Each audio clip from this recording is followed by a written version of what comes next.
Tá combinado? Vamos à palavra de Deus? Abra sua Bíblia comigo em Salmos 40, verso 1. O tema da mensagem de hoje é aprenda a esperar. A gente vai ter que aprender a esperar, porque desaprendemos. Eu vou te mostrar à luz das Escrituras e também com dados atualizados do momento que a igreja está vivendo. Salmos 40, verso 1 vai dizer: esperei com paciência no Senhor, e Ele se inclinou para mim e ouviu o meu clamor.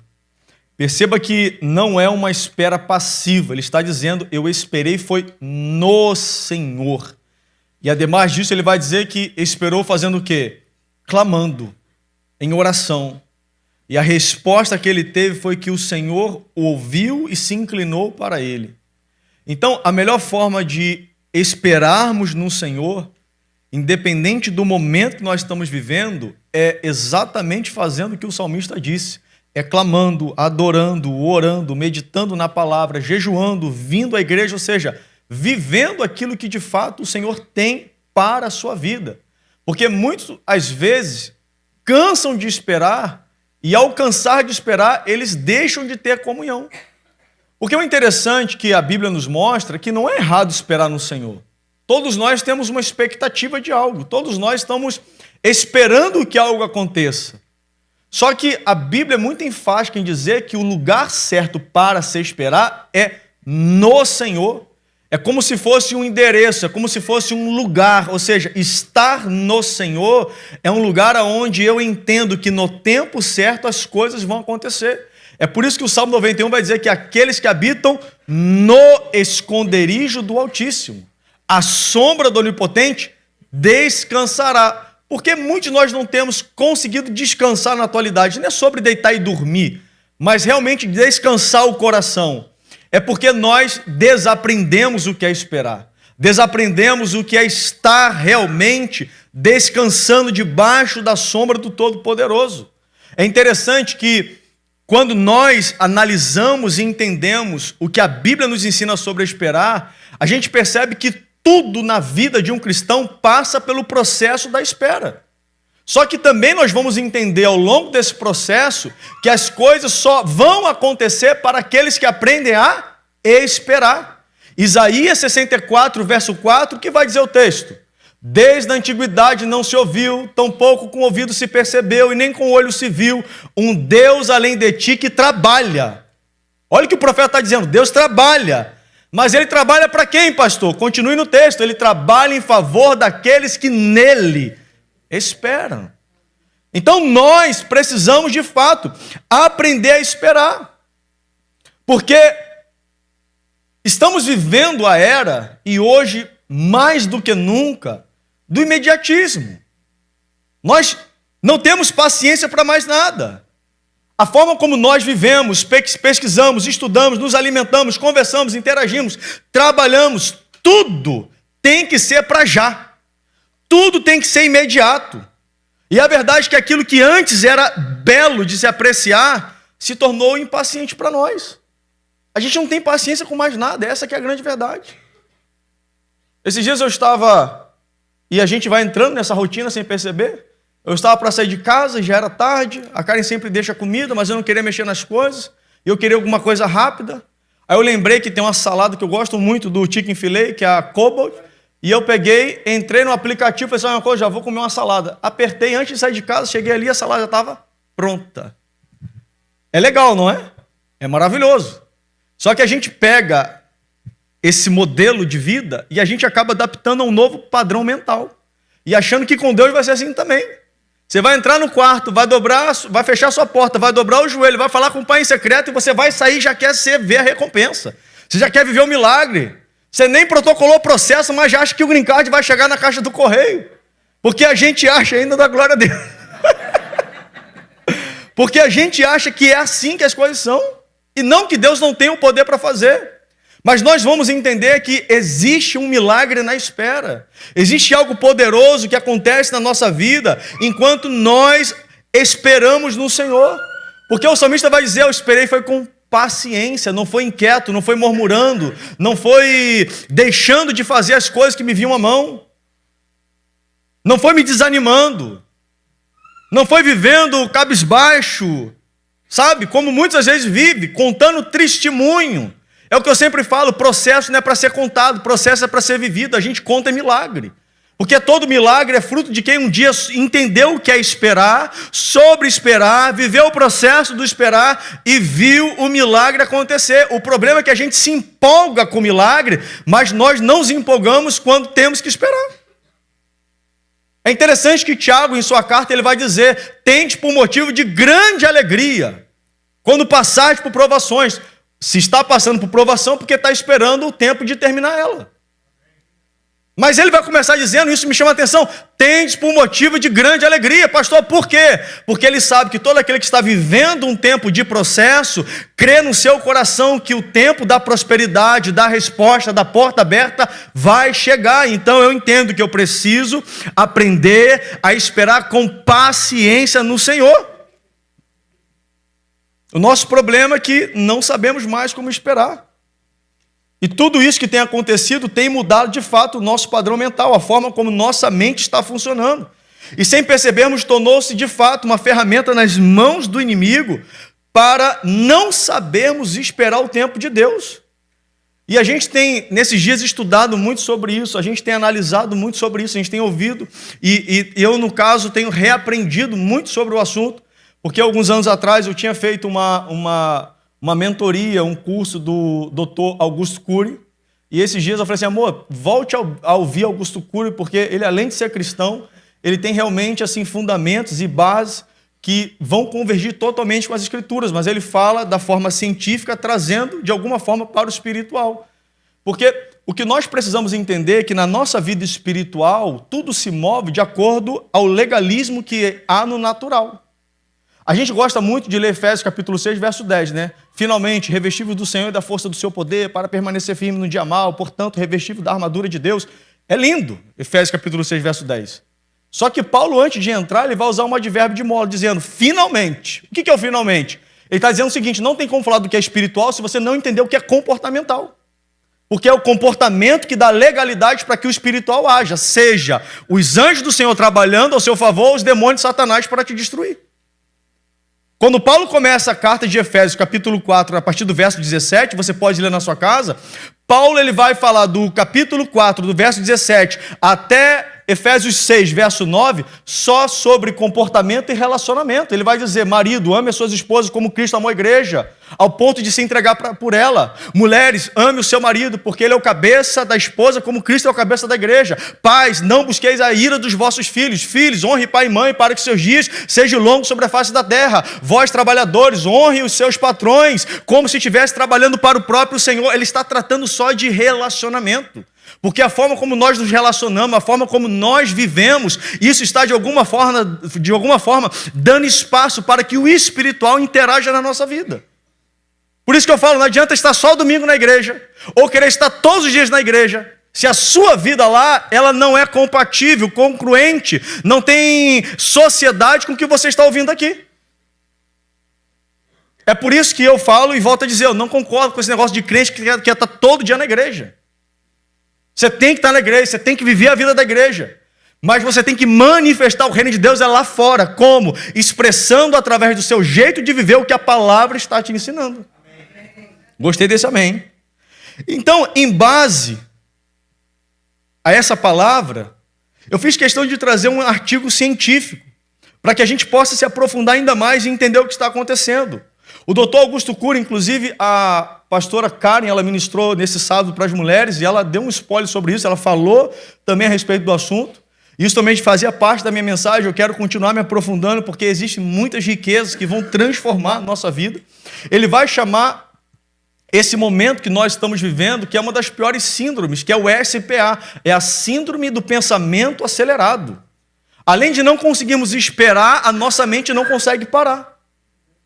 Você está aqui muitas das vezes ouvindo o pastor, mas você só está ouvindo, você não está conseguindo captar o que está sendo falado. Por quê? A sua mente está 1 milhão, você está pensando em paciente, está pensando em cliente, está pensando em fornecedor, você está pensando em 1000 coisas, porque a sua mente ela já entrou no padrão do mundo, e a Bíblia vai dizer que nós não podemos nos conformar a este padrão. Você entende isso? Paulo, o doutor Augusto Cury, quase chamaria de Paulo, quase que um apóstolo, né? Escreve tanta coisa bonita. Ele vai dizer que a SPA ela é um estado de excesso de pensamentos. Redobre a sua atenção. Em que a mente não desacelera, gerando desgaste emocional contínuo. Não é uma doença de forma psiquiátrica, clássica, como ansiedade ou depressão, mas sim uma condição moderna provocada pelo estilo de vida atual. E aqui ele vai dizer assim, ó, principais causas. Vocês estão comigo? Sim. Cury, ele aponta que a SPA nasce principalmente de excesso de informação. Vê se Deus vai falar com você. Redes sociais, notícias e estímulos constantes. Até as pregações, elas se tornaram assim. É muito estilo, é fundo musical, é efeito. Você tem que estar. Porque se o pastor está só com o microfone falando, parece que perdeu a graça. Não é assim? Verdade? Eu estava já na expectativa, tá vendo? Aí o Erlon vai e me manda. É verdade. Alguém toca a bateria aqui para o Erlon não prestar atenção no que eu estou pregando. Silêncio, reflexão e contemplação. Silêncio, reflexão e contemplação. Pastor, Jesus mandou fazer uma dessas coisas à luz da Bíblia? A gente já falou várias vezes, a gente nunca presta atenção, porque a gente só quer receber o que ele está dizendo. Mas em Mateus capítulo 6, verso 26, olha o que Jesus vai dizer. Olhai para as aves do céu, que nem semeiam, nem cegam, nem ajuntam em celeiros, e o vosso Pai as alimentam. Não tem de vocês mais valor do que elas? Mas olha que interessante. Jesus falou o quê? Olhe para as aves. Quanto tempo você não para olhar para a natureza? Quanto tempo você não para contemplar a criação do seu Pai? Ele vai dizer mais aqui no verso 28, e quanto ao vestuário, por que andais tão ansiosos? Olha aqui, Jesus está falando de ansiedade, Augusto Cury fala de ansiedade, ele está falando de preocupação, Augusto Cury fala de preocupação. Olhai para os lírios do campo, como eles crescem, não trabalham nem fiam. E eu vos digo que nem mesmo Salomão, em toda a sua glória, se vestiu como qualquer deles. Pois se Deus assim veste a erva do campo, que hoje existe e amanhã lançada no forno, não vos vestirá muito mais a vós, homens de pequena fé. Quando eu aprendo a contemplar tudo que está funcionando, que Deus fez há milhares de anos, até a minha fé é edificada. Quando eu consigo parar por algum momento e olhar, eu estava esses dias atrás em Chicago, e Chicago é uma cidade grande, e barulho de carro para tudo que é lado, e eu andando, olhando para a neve, olhando para a natureza, e eu sou um amante da criação, de tudo que Deus fez, e olhando para tudo isso, daqui a pouco eu ouço um barulho, e eu parei. Aí quando eu parei, eu olhei o que era, um esquilo em cima da árvore, comendo nozes. E eu fiquei estagnado. Enquanto eu olhava para o esquilo comendo as nozes, chamei as crianças, a Karen parou, a gente ficou olhando. Qual versículo me veio imediatamente na mente? Esse que nós estamos lendo. Enquanto eu li ali, eu comecei a me emocionar por dentro. Por quê? Porque o Espírito Santo começou a falar no meu coração. Lembra que um tempo atrás o que você estava vivendo e quantas inquietações havia no seu coração e você decidiu descansar na minha presença? E hoje olha onde você está passeando com a sua família. Então eu senti Deus usando a vida do esquilo, aquilo que ele fez para dizer, continue confiando porque eu estou no controle da sua vida. Deus muitas das vezes tem usado da criação para falar com você, mas essa vida tão agitada, você não consegue parar para perceber uma coisa: Deus está no controle de tudo. É Ele que alimenta os pássaros, é Ele que alimenta esses jacarés que ninguém nem sabe quem está alimentando, é Ele que está cuidando de tudo. E a pergunta que ele faz é: se eu cuido dessas coisas, não vou cuidar muito mais de vocês, pessoas de pequena fé? Quando nós aprendemos a contemplar, a parar por alguns instantes e desligar a nossa mente, essas informações negativas que ficam bombardeando a nossa mente, e nos conectamos com aquilo que Deus está nos mostrando, dizendo: eu estou cuidando disso tudo, e é quase que Deus gritando, dizendo: eu também quero cuidar de você, apenas pare e descanse o teu coração. Quando nós paramos e contemplamos a natureza, isso traz fé no nosso coração. Isso edifica a nossa fé, porque de alguma forma nós estamos vendo que de fato Deus, ele é aquele que cumpre com a sua palavra. Salmos 144, verso 4 vai dizer: o homem é como um sopro, seus dias são como uma sombra passageira. Sabe o que é a nossa vida para Deus? Você sabe? É isso aqui, ó. Isso é a vida do homem. Mas quando você olha para tudo que Deus fez, isso está funcionando há quantos milhares de anos? E olha que a gente faz um trabalho muito bem feito de tentar destruir tudo, né? E ainda assim tudo está em quê? Em perfeita funcionalidade. Então, se tudo isso que é tão complexo, que até hoje os homens estudam e não conseguem explicar tudo que existe, continua funcionando com tanta excelência, você acha que Deus, com a sua vida, que é um sopro tão passageiro, Ele não vai cuidar brevemente de você? Segundo ponto, vocês estão comigo? Ele vai dizer assim, ó, gerenciar pensamentos. Ele vai chamar da técnica DCD, duvidar dos pensamentos negativos. Alguém tem pensamento negativo? Criticar o que gera ansiedade e determinar novas respostas. Olha que poderoso isso. Salmos 42, verso 11. Abra comigo a sua Bíblia. É bíblico, pastor? Totalmente. Olha o que vai dizer o salmista. Por que está tão triste, ó minha alma? É o próprio salmista falando com ele mesmo. Por que você está tão triste, ó minha alma? Por que se perturba dentro de mim? É o que você tem que falar para os seus pensamentos. Porque a alma é a sede das emoções. É onde tudo isso aí que tem gerado tanta perturbação na sua vida tem dominado o seu viver. Mas dentro da técnica que ele vai ensinar, e você tem base bíblica para ela, ele está dizendo que você tem que duvidar dos pensamentos, criticar o que está gerando ansiedade e determinar novas respostas. O que o salmista está fazendo? Por que está tão triste, ó minha alma? Por que te perturbas dentro de mim? Põe a sua esperança em Deus, pois eu ainda o louvarei. Ou seja, fica quieta. Perturbação não vai dominar minha vida.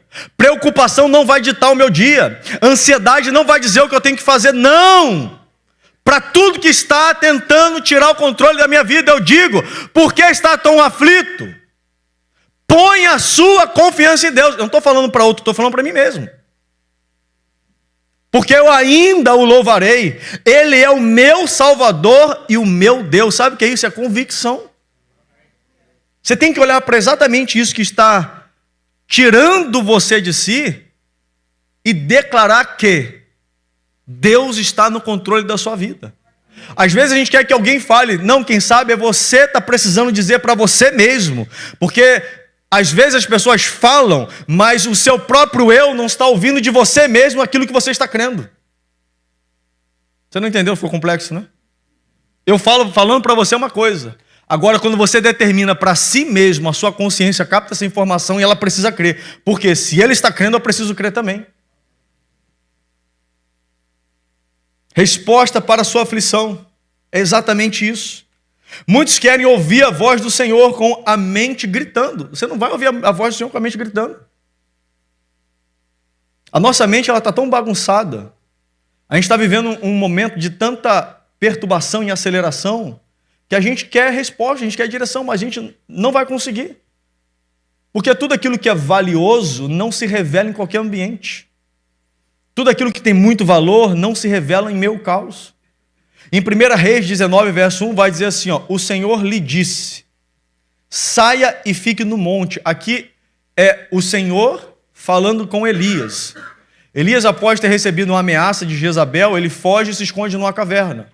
Então a presença do Senhor o encontra e fala assim, ó, o Senhor lhe disse, sai e fique no monte, na presença do Senhor, pois o Senhor vai passar. Então veio um vento fortíssimo que separou os montes e esmigalhou as rochas diante do Senhor, mas o Senhor não estava no vento. Depois do vento houve um terremoto, mas o Senhor não estava no terremoto. Depois do terremoto veio um fogo, mas o Senhor não estava nele. Depois do fogo veio um som de um suave e sussurro. E é nesse momento que Deus começa a falar com Elias. Sabe o que é Deus nos mostrando?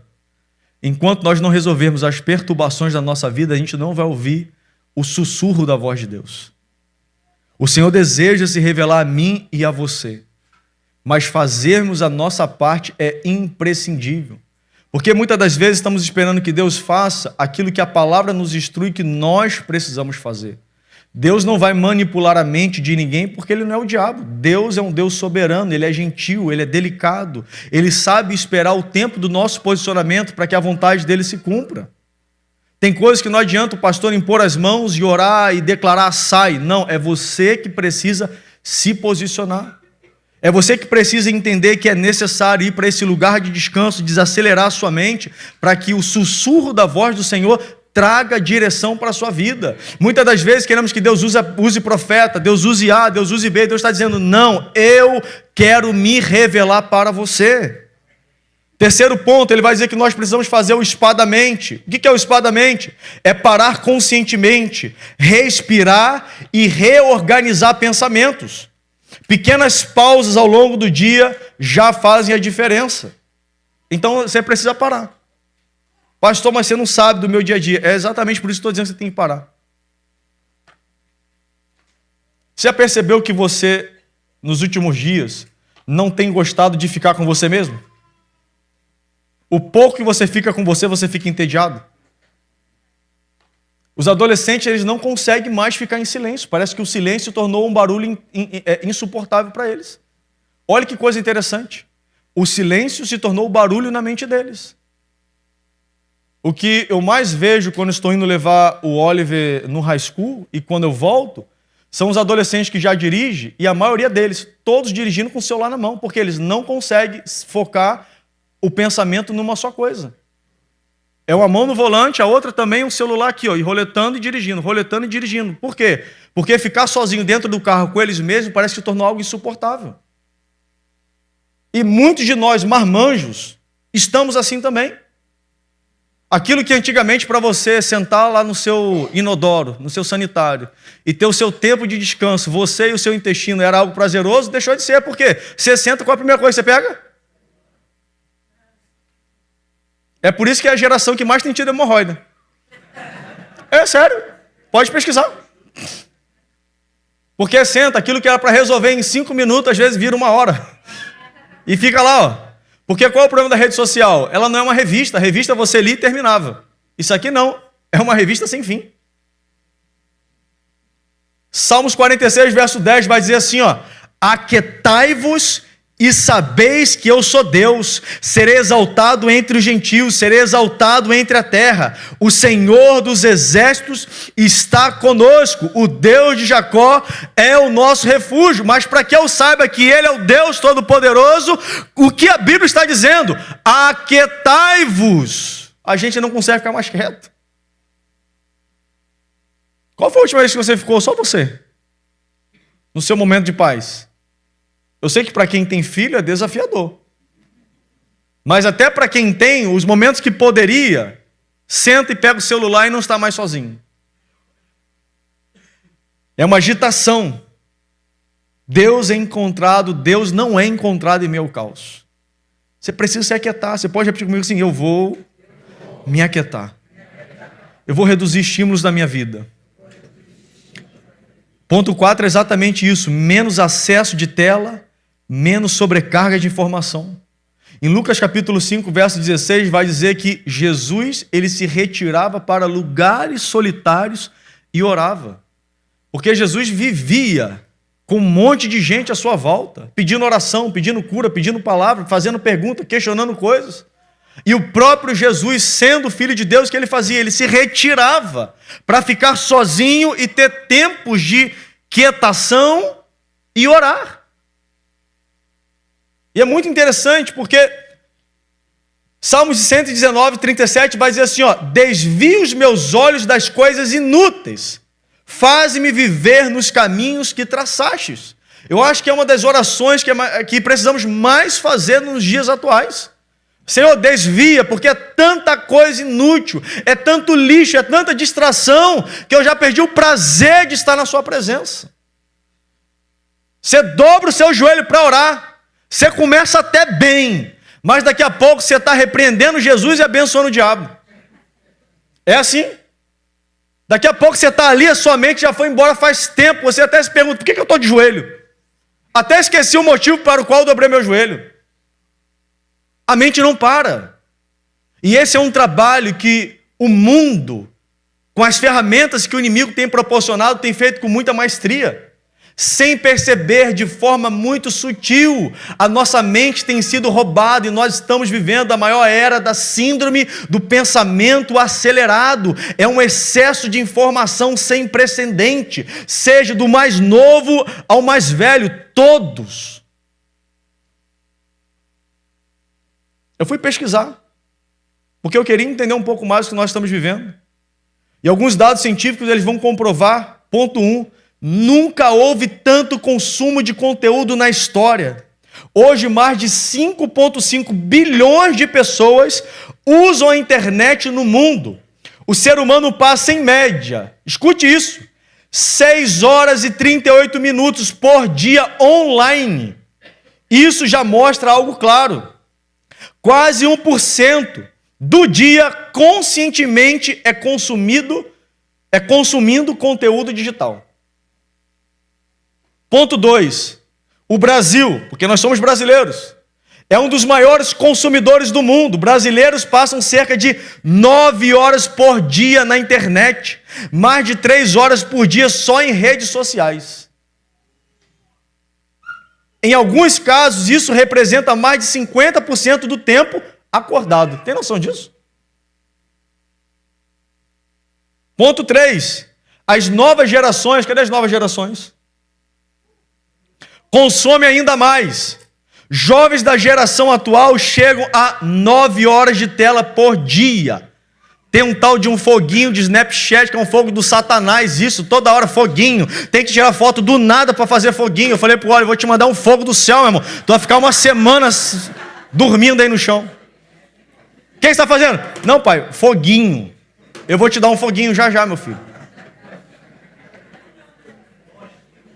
Adolescentes passam mais de 7 horas diárias em telas.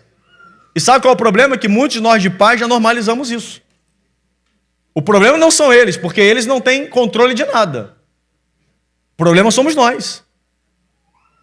Isso significa maior do que qualquer geração anterior. Ponto 4, crescimento histórico acelerado. Em 2015, cerca de 3 horas por dia. Em 2025, cerca de 6 a 9 horas por dia. Em apenas 10 anos, o consumo dobrou ou triplicou. E qual o grande problema isso tem sido para essa geração? É o transtorno de dependência à dopamina, sistema de recompensa imediata do cérebro. É um neurotransmissor da motivação de expectativa. Ou seja, eu tenho que estar todo momento recebendo estímulos. É um vício, é quase que uma droga, só que a gente trata como se fosse algo normal. Processo técnico simplificado, já estou indo para o final. Você vê ou imagina algo prazeroso, comida, conquista e entretenimento. Ponto 2, o cérebro libera dopamina, principalmente no circuito chamado sistema mesolímbico. Isso gera sensação de antecipação, motivação para agir.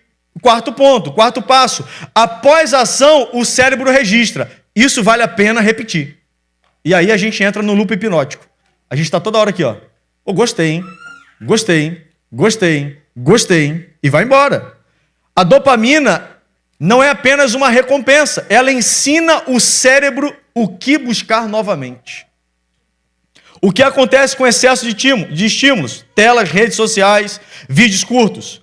Quando há estímulo constante e rápido, liberação frequente de alta dopamina, o cérebro começa a se adaptar, desestabilização, atividades normais passam a parecer sem graça. Aquilo que era normal, ficar sentado na mesa, conversando com os pais, ficou algo sem graça. Ficar sentado no culto 2 horas para adorar e ouvir uma palavra é entediante. E o legal, sabe qual é? Que a igreja moderna está se adaptando nisso. É 1 hora, ou é 40 minutos, é rápido, é customizado. Você entra, é um louvor, quando você pensa em chorar, não dá mais para chorar, não tem nem a palavra da oferta, você nem sabe o que vai fazer, quando vê já foi, o pastor entra, sorri, brinca, conta uma história, quando você pensa em receber a palavra, amém, tchau. Porque é assim. O Espírito Santo, não, você espera, porque aqui quem manda somos nós, a gente vai dizer o tempo que tem que ser. Não é que o culto não tem que ser organizado, tem que ser organizado. Mas essa síndrome, né, o fast food, ele entrou também na igreja. Então isso tem gerado o quê? Liberação frequente de alta dopamina, o cérebro começa a se adaptar, atividades normais perdem a graça. Aí surge o quê? Falta de foco, procrastinação e necessidade de estímulos cada vez maiores. Isso é chamado de adaptação dopaminérgica. O problema do excesso de entretenimento. Isso tem feito o quê, gente? Mentes aceleradas, dificuldade de esperar, perda de prazer em coisas simples, menor disciplina e cansaço excessivo. Muitas vezes estão cansados, fazendo muito menos do que fazia antes, e alguns nem fazendo nada. Tem uns que acordam cansados, lá em casa eu vejo, acorda cansado, o que foi, filho? Sonhou que estava trabalhando?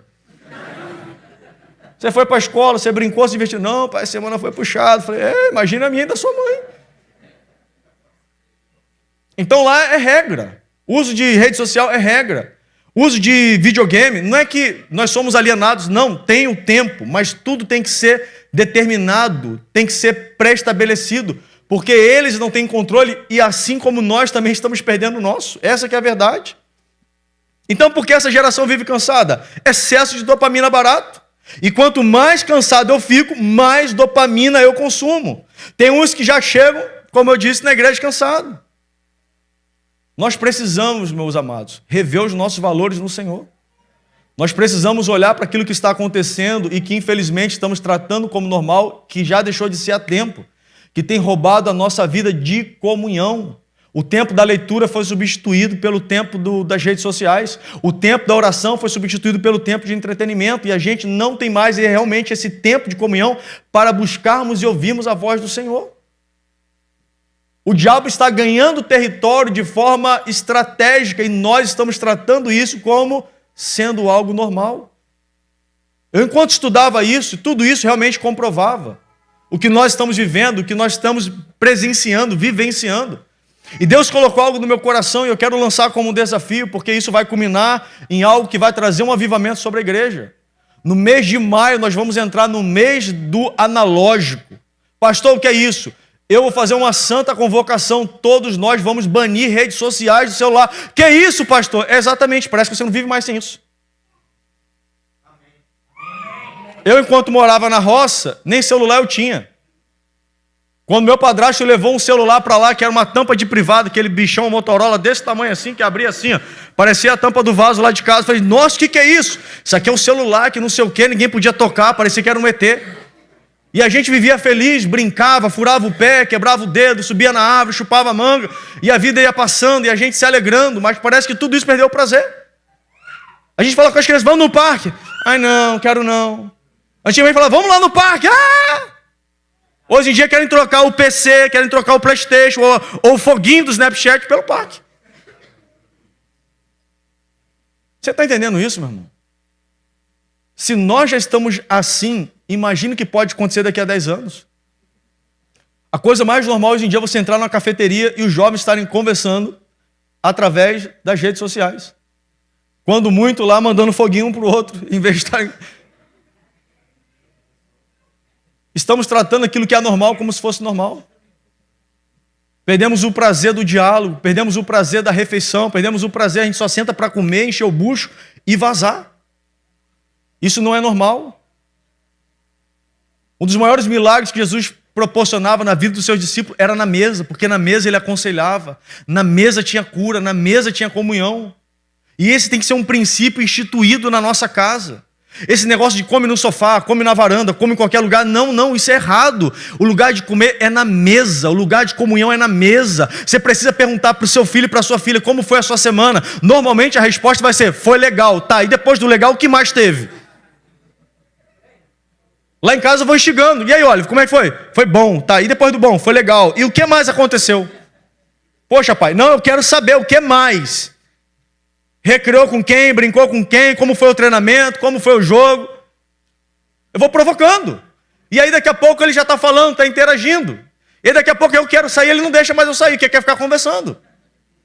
Mas é uma resistência que muitas das vezes ela é espiritual e a gente está tratando como algo normal. Os nossos filhos, os 2 menores, têm iPad. Mas é extremamente controlado. Por quê? Porque senão também cai no ciclo vicioso da dopamina e eles não querem fazer mais nada. A Clarinha é criativa, a Clarinha gosta de cantar, gosta de compor música, gosta de pintar quadro, gosta de brincar com slime, o Gael não diferente. Mas se a gente só fica dando tela, a gente está roubando a criatividade dos nossos filhos e criando crianças alienadas, que vão crescer sem saber o que são da vida. Porque para o pai e para a mãe é mais confortável. Eu te dou a tela, te dou o celular e eu fico em paz. É extremamente confortável. Mas eu quero ver se você vai ter conforto de daqui a uns anos olhar e falar, olha o que eu criei. Quando chegar na sua casa com o cabelo pintado de roxo e falar, meu Deus do céu, o que é isso? A gente precisa entrar nesse lugar onde nós vamos nos descontaminar. O mês de maio vai ser um mês que a gente vai usar o celular para quê? Para trabalhar. Responder o WhatsApp, mas pastor, eu uso o meu Instagram para trabalhar, então você vai postar o que é de trabalho e vai sair, é você e Deus. Porque tem gente que usa a desculpa do trabalho e não usa. O nosso Instagram da igreja, a gente vai postar uma cartilha do mês, o Rob e a Amanda já estão sabendo disso, uma cartilha do mês, a gente não vai usar nenhum da igreja, eu vou excluir o meu durante o mês. E passados 30 dias, como que a gente vai entregar o nosso propósito? Esse é um propósito nosso com Deus.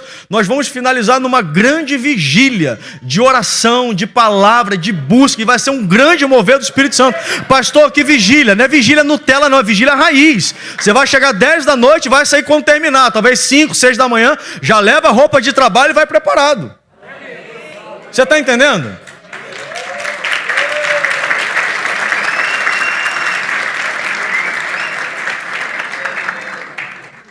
A Bíblia nos diz que nós não podemos nos conformar neste mundo. Às vezes, viu percebendo, a gente tem um tempo de oração. A gente está morando aqui, ainda agora. Mas muitas das vezes a gente está em tempo de oração e eu percebo que tem gente que já não está mais ali, tem gente que está desconfortável. Parece que o pastor está orando muito. Coisa que para a igreja passada era prazeroso.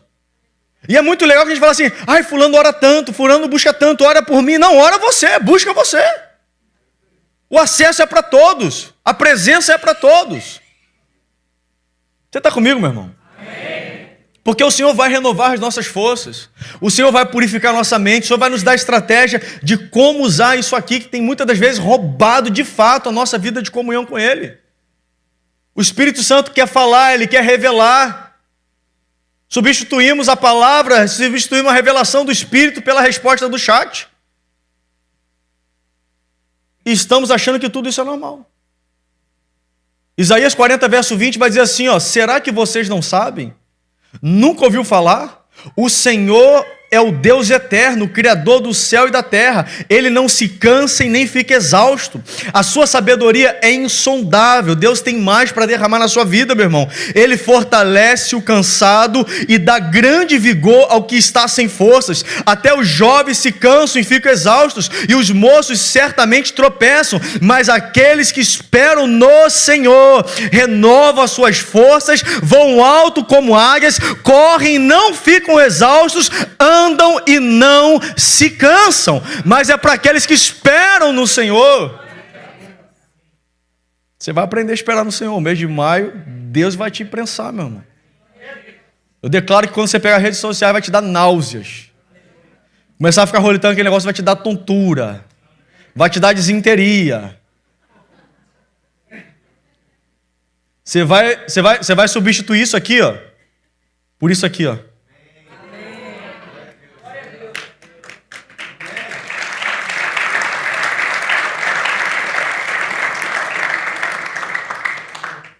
Agora eu vou começar a pregar. Salmos 40, verso 1, a gente volta no texto que eu comecei. Esperei com paciência no Senhor, e Ele se inclinou para mim e ouviu o meu clamor. Essa palavra que no original, esperei, é cavar. Quando o salmista fala que ele está esperando no Senhor, a ideia da palavra, ela não é ficar parado, não é ficar estagnado, porque ela carrega um sentido de entrelaçar. É ser torcido junto. A mesma palavra cavar, coloca aqui a imagem, por favor, para mim. A mesma palavra cavar, no grego, da palavra esperar, essa palavra que o salmista vai usar, é a mesma palavra aplicada para desenvolver uma corda. E aí eu meditando sobre isso, gente, que coisa extraordinária. Porque veja como uma corda é resistente. A gente olha para o todo, mas a gente não entende o processo. Mas o que o salmista está dizendo, em outras palavras, é: enquanto eu esperava, o Senhor comigo se entrelaçava. Enquanto eu esperava, o Senhor comigo, Ele me fortalecia. Eu até trouxe aqui uma corda, não sei se vai dar certo. Vem aqui, Erlo, você que é mais artístico. Olha que interessante. Segura aqui, faz assim, abre sua mão. Abre sua mão. Não, abre. Sim. Dá um espaçamento. Isso.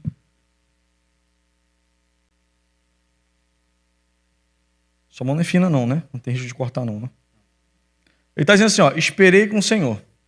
Mas qual o problema dessa nossa geração? Vira para a igreja. Abre mais a mão, isso. É a geração que não sabe esperar, certo? Quando você não sabe esperar, vem processo, vem desafios. E aí, facilmente, olha o que o diabo faz com a sua vida, ó.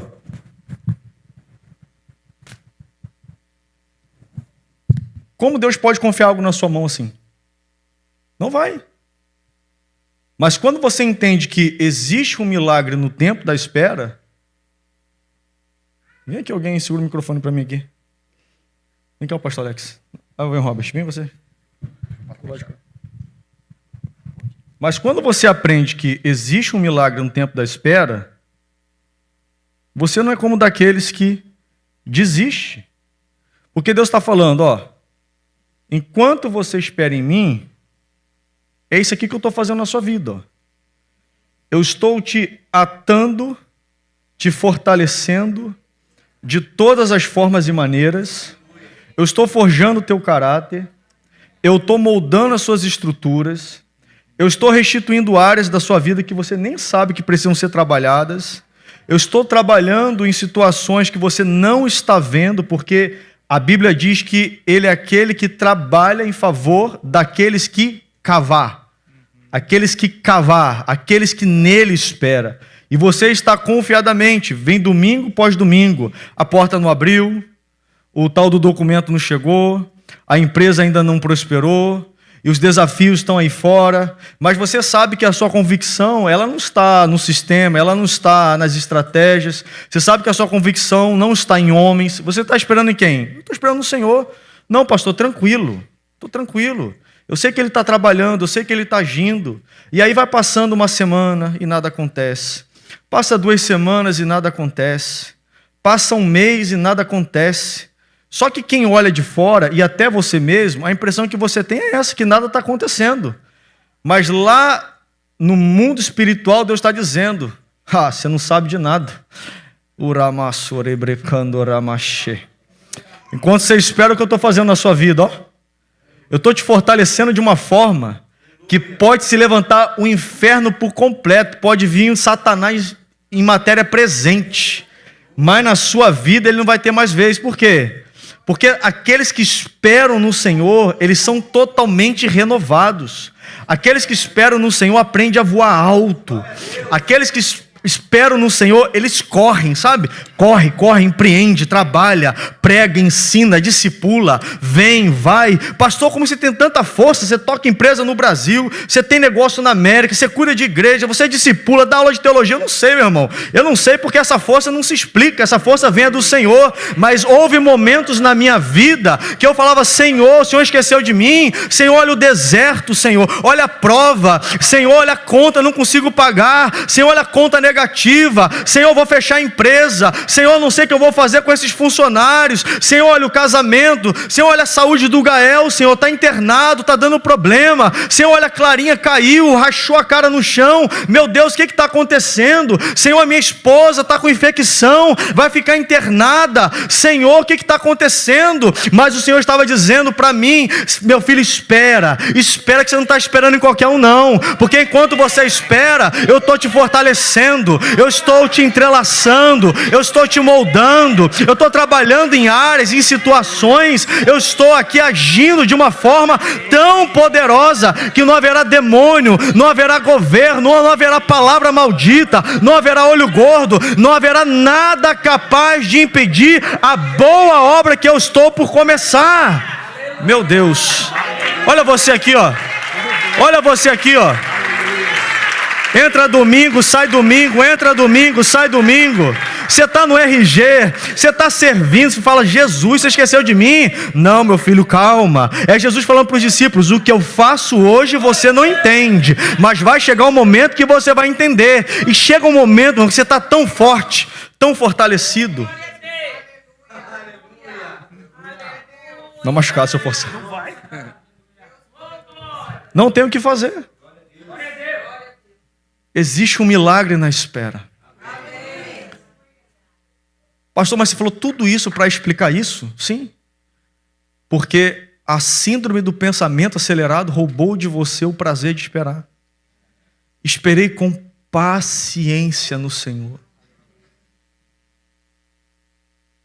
O salmista vai dizer: eu deito e durmo em paz, porque só o Senhor me faz descansar em confiança. Você acha que ele está vivendo um tempo favorável? Nada. O mundo caindo lá fora, ele dizendo: não, é o Senhor que me faz descansar em segurança. É você levantar pela manhã e as notícias bombardeando para tudo que é lado, e não sei o que está prendendo, não sei o que está deportando, e está tudo dando errado, e não libera mais documento, e não faz isso, e não faz aquilo. E você dizendo: eu estou esperando no Senhor. Eu estou confiando no Senhor. Mas cuidado que ali está prendendo, mas cuidado que lá está não sei o quê. Mas o mercado está parado, mas não está contratando. Mas eu estou esperando no Senhor. Enquanto você espera nele, ele está fazendo isso aqui, ó. Por isso que Cantares vai dizer que o cordão de três dobras não se corta facilmente, não se rompe facilmente. Porque quando você está firme no Senhor, é nesse momento que Deus fala: pode liberar, pode fazer. Porque esse entendeu o valor da espera. Você pode colocar de pé em nome de Jesus? Obrigado, Tânia.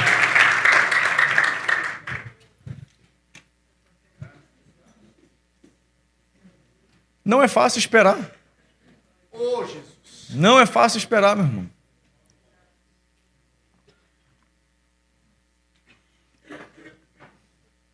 Mas você vai entender que após o tempo da espera, você vai ter que conhecer um novo você.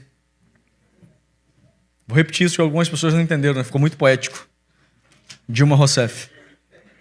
Você vai ter que conhecer um novo você. Hoje em dia tem coisas que acontecem que talvez quem vê eu pregando assim fala: o pastor deve ter uma vida mil maravilhas. Não, meu irmão. São muitos desafios, quando também muitas afrontas.